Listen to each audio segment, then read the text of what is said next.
BCom third year के प्यारे विद्यार्थियों, आपके ऑडिटिंग एंड मैनेजमेंट अकाउंटेंसी का एबीएसटी का पेपर फर्स्ट है।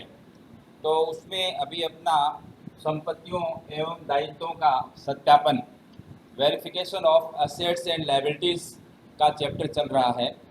तो इससे पहले मैंने आपको बताया कि सत्यापन किसे कहते हैं, सत्यापन के क्या उद्देश्य हैं, क्या महत्व है और सत्यापन अनुसंधान में क्या अंतर है।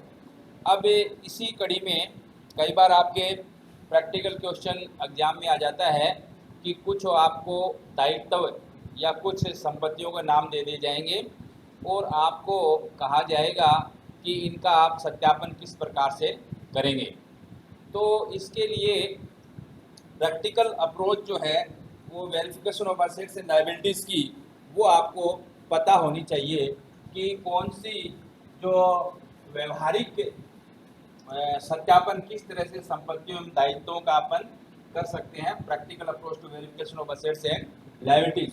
तो इसके लिए क्वेश्चन के अंदर कोई भी जैसे आपको 4-5 संपत्तियां दे दी हैं, जैसे लैंड एंड बिल्डिंग है, पेटेंट राइट है, फर्नीचर एंड फिक्सचर्स है, तो इस तरह से संपत्तियां आपको दी, मोटर व्हीकल्स है, या आपको स्टॉक के बारे में बता दिया, कैश इन हैंड के बारे में बता दिया, या लाइबिलिटीज़ के लिए आपको शेयर कैपिटल के लिए बता दिया, डिबेंचर्स के लिए बता दिया, करेक्टर्स के लिए बता दिया। तो कुछ 4 या 5 लाइबिलिटीज या शेयर्स देंगे, उनका आपको वेरिफिकेशन करना है। तो वेरिफिकेशन में करने के लिए इसकी क्या व्यवहारिक एक अप्रोच है, प्रैक्टिकल अप्रोच है, उसमें कुछ कॉमन पॉइंट्स हैं। उन कॉमन पॉइंट्स को ध्यान में रखते हुए आप संपत्तियों एवं दायित्वों का सत्यापन भली भांति कर सकते हैं। ठीक है, तो इसके अंदर जो कॉमन पॉइंट्स हैं उसमें से मान लो कि संपत्तियों के बारे में जो कॉमन पॉइंट है कि जब आप जो बैलेंस शीट में जो आपको संपत्ति दी गई है तो उसमें आपको क्या करना है कि उस सबसे पहले तो ये चेक कीजिए कि जो स्वामित्व ओनरशिप आप चेक कीजिए कि वो संपत्ति संस्था के नाम है या नहीं है। डॉक्यूमेंट्री प्रूफ देखिए कि हाँ ये संपत्ति इस संस्था के नाम ही है और टाइटल जो है, टाइटल ऑफ ओनरशिप बिल्कुल सही है, किसी दूसरे की संपत्ति नहीं है, संस्था की ही संपत्ति है। फिर ओनरशिप के अलावा दूसरा जो कॉमन पॉइंट है वो आप देख सकते हैं कि ये जो संस्था की जो संपत्ति है वो बंधक तो नहीं है, यानी मॉर्टगेज तो नहीं की हुई है, उस संपत्ति के ऊपर किसी प्रकार का कोई लोन तो नहीं ले रखा है। तो इसके लिए आप संस्था के कर्मचारियों से पूछोगे इस बारे में कि भाई ये जो असेट्स है इसके ऊपर आपने कोई मॉर्टगेज, कोई लोन तो नहीं रखा किसी बैंक को या वित्तीय ऋण देने वाली किसी संस्था के पास, इसको बंधक तो नहीं रखा हुआ है। अगर बंधक रखा हुआ है तो कितने रुपए के अगेंस्ट पे बंधक रखा हुआ, कागजों की आप पूरी जांच कीजिए ताकि आपको संतुष्टि मिले और उसका सही सत्यापन हो सके। फिर तीसरी जो कॉमन पॉइंट है संपत्तियों के सत्यापन में वो आपको देखना है कि जो संपत्ति में कोई परिवर्तन तो नहीं हुआ वित्त वर्ष में, जो फाइनेंशियल ईयर है आपका उसमें कोई संपत्ति में चेंज इन एसेट्स का मतलब होता है कोई संपत्ति नई खरीदी गई है या कोई पुरानी संपत्ति बेची तो नहीं गई है, ये इसका अभिप्राय है, चेंज इन एसेट्स। तो कोई नई संपत्ति खरीदी है तो उसकी एंट्री जो है बुक्स ऑफ अकाउंट्स में, फिक्स एसेट अकाउंट में की गई है या नहीं की गई है, कितने रुपए में खरीदी है, कहाँ से खरीदी है। और पुरानी अगर कोई संपत्ति बेची है तो उसकी आपको जांच करनी है कि पुरानी संपत्ति की क्या डेप्रिसिएटेड वैल्यू थी और कितने रुपए में उसको बेचा गया है और उसकी एंट्री एसेट से फिक्स एसेट अकाउंट में की गई है या नहीं की गई है, कैश जो आया उसकी एंट्री कैश में हुई है या नहीं हुई है, या इन सब चीज़ों का आपको पूरी तरह से जांच करनी है, पूरा वेरीफाई करना है कि हाँ इसमें अगर चेंज हुआ है तो वो चेंज सही हुआ है या चेंज में अगर कोई किसी प्रकार की कोई गलती हुई है तो आप पॉइंट आउट कर सकते हो कि जो संपत्ति में चेंज हुआ है, खरीदी गई है या बिक्री की गई है, उसमें कुछ त्रुटि है, कोई गबन है, कोई गड़बड़ घोटाला है इसमें, उसको आप पकड़ सकते हो, पॉइंट आउट कर सकते हो। फिर संपत्तियों का वेरिफिकेशन करते समय आपको ये देखना है कि आयगत और पूंजीगत खर्चे, कि भाई संपत्ति पे गत वर्ष के दौरान जो आपका फाइनेंशियल ईयर है, उस फाइनेंशियल ईयर के दौरान किसी तरह का कोई रेवेन्यू एक्सपेंसेस तो नहीं किया गया या कैपिटल एक्सपेंसेस तो नहीं किया गया। अब मान लो संपत्ति की कोई छोटी मोटी रिपेयर कराई है तो वो रेवेन्यू एक्सपेंसेस है, तो उस रेवेन्यू एक्सपेंसेस को प्रॉफिट लॉस के डेबिट में दिखाया है या नहीं दिखाया है। और अगर कोई बड़ी मात्रा में कोई रिपेयर का काम कराया गया जिसमें किसी मशीन का कोई कल पुर्जा आपने लगाया है तो वो कैपिटल एक्सपेंडिचर है, तो उसकी ये जांच करनी चाहिए कि भाई कैपिटल एक्सपेंडिचर को उस मशीनरी अकाउंट के अंदर दिखाया गया है या नहीं दिखाया गया है। तो जो भी खर्चा है उसकी आपको उसका सत्यापन करना है कि हाँ ये जो खर्चा किया गया है बिल्कुल सही है और इस खर्चे की सही एंट्री कर दी गई है। और ये भी देखना है कि वास्तव में खर्चा किया है या नहीं किया है, केवल बिल ही लाए हैं, इस चीज़ का भी आपको सत्यापन करना है। तो खर्चा दो तरीके से हो सकता है, जो खर्चा किया उसमें आप ये डिसाइड करेंगे कि ये जो खर्चा है वो रिवेन्यू एक्सपेंसेस है या कैपिटल एक्सपेंसेस है, आयगत है या पूंजीगत है। ये आप जांच जरूर कर लें और उनको संबंधित स्थान पे सही तरह से उसका अकाउंटिंग ट्रीटमेंट किया गया है या नहीं किया गया है, इस चीज़ की भी आप जांच करेंगे। दूसरा, संपत्तियों का जो अगला पॉइंट है, संपत्तियों का सत्यापन करते समय ये मैंने क्या कुछ कॉमन पॉइंट्स आपके लिए बनाए हैं ताकि एग्जाम के अंदर कोई भी संपत्ति के बारे में आपको दे दिया जाए कि भाई इनका आप सत्यापन किस तरह से करेंगे। तो इन पॉइंट्स को मद्देनज़र ध्यान में रखते हुए आप उन संपत्तियों का सत्यापन कर सकते हैं। अगला पॉइंट है कि आपको ये देखना है कि संपत्ति अस्तित्व एग्जिस्टेंस में है या नहीं।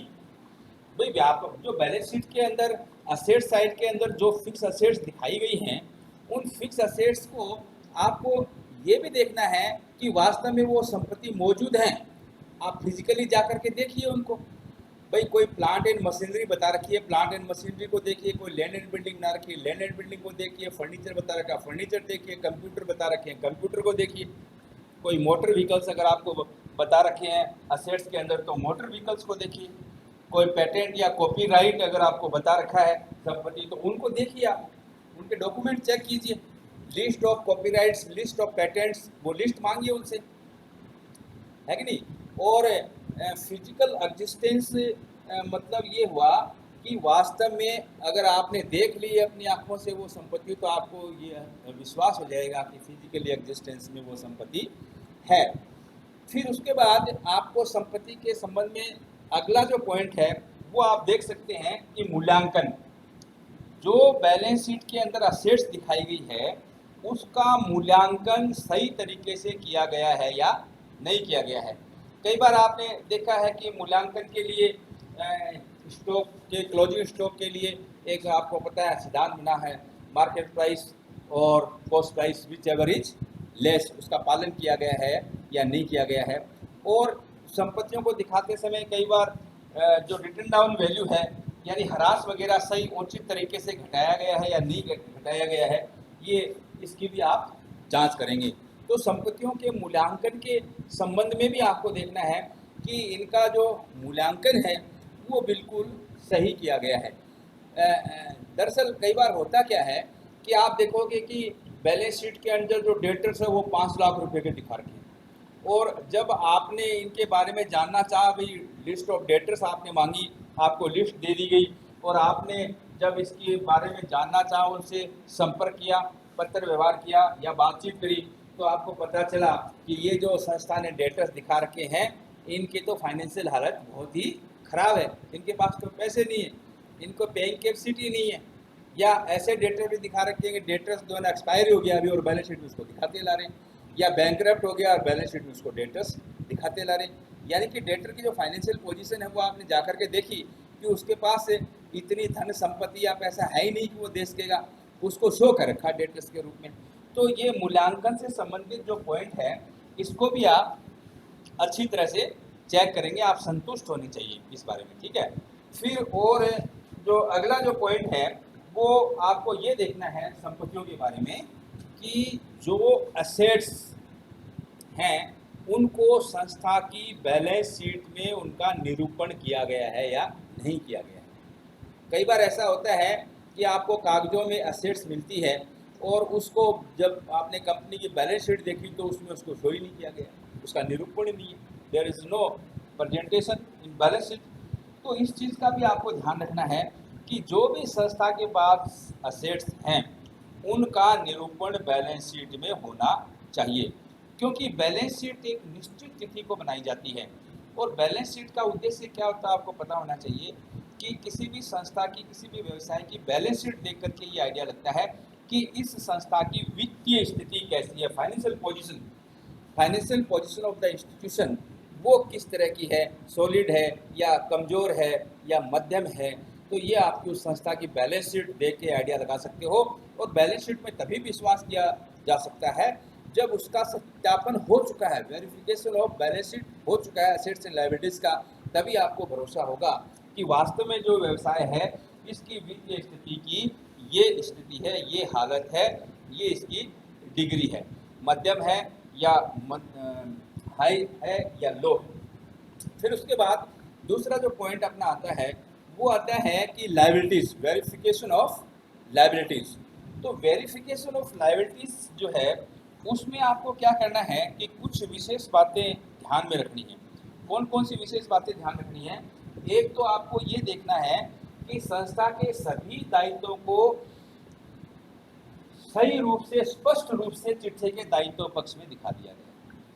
संस्था के जितने भी दायित्व हैं उनको स्पष्ट रूप से बैलेंस शीट की लायबिलिटी साइड में दिखा दिया गया है या नहीं दिखा दिया गया है, ये आपको चेक करना है लायबिलिटीज़ के बारे में।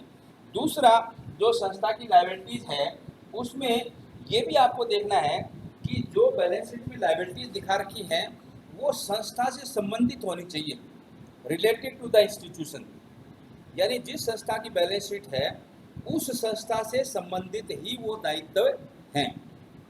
कई बार ऐसा होता है कि लायबिलिटी संस्था की नहीं होती, ओनर की व्यक्तिगत पर्सनल लायबिलिटी होती है, तो उसको कई संस्था में नहीं दिखा दिया गया, या किसी दूसरे व्यक्ति के नाम से कोई लायबिलिटी है, संस्था की डायरेक्ट वे में लायबिलिटी है ही नहीं और कंफ्यूज करने के लिए उसको लायबिलिटी में दिखा दिया गया। तो ये भी देखना है आपको कि जो लायबिलिटीज़ बैलेंस शीट में दिखाई गई हैं वो संस्था से संबंधित ही हैं। इस चीज़ की संतुष्टि आप सत्यापन करते समय जरूर करेंगे। और फिर उसके बाद सत्य एवं अधिकृत हैं।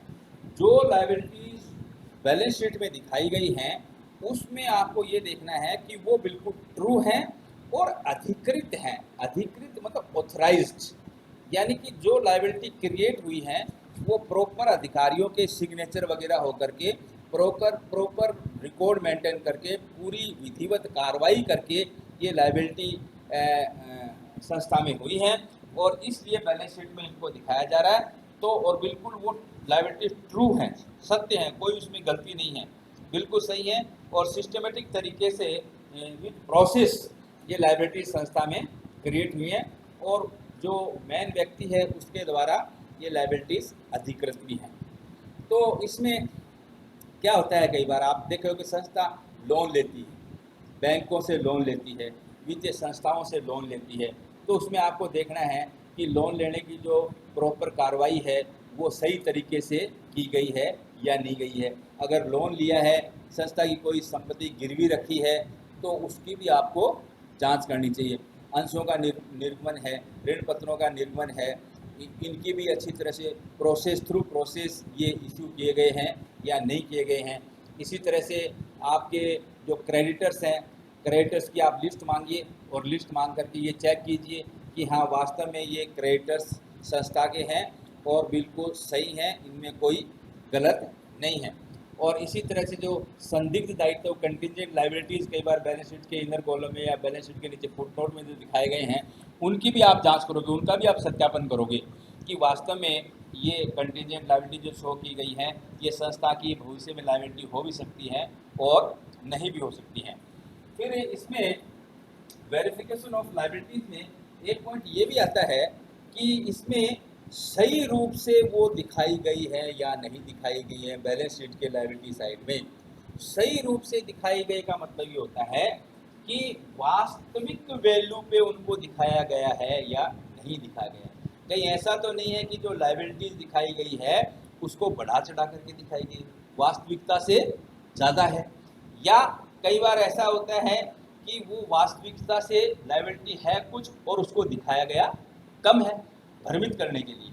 तो इन सब चीज़ों का भी आप जांच करोगे, इन सब चीज़ों की कि वास्तव में जो लायबिलिटी दिखाई गई हैं वो बिल्कुल सही दिखाई गई हैं।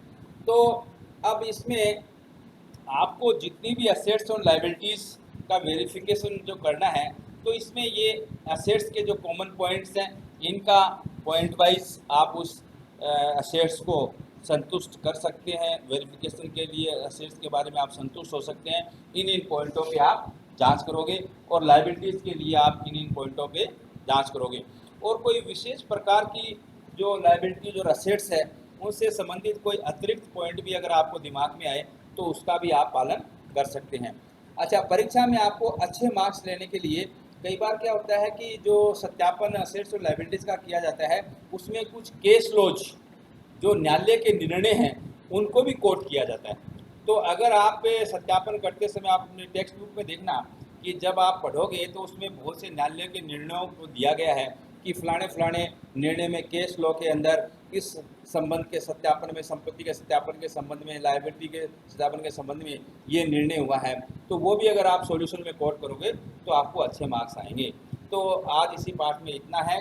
किसी भी प्रकार का कोई क्वेश्चन आए तो इन पॉइंटों को मद्देनजर रखते हुए आप विभिन्न प्रकार की संपत्ति दायित्व का सत्यापन कर सकते हैं। Thank you very much for today's lecture.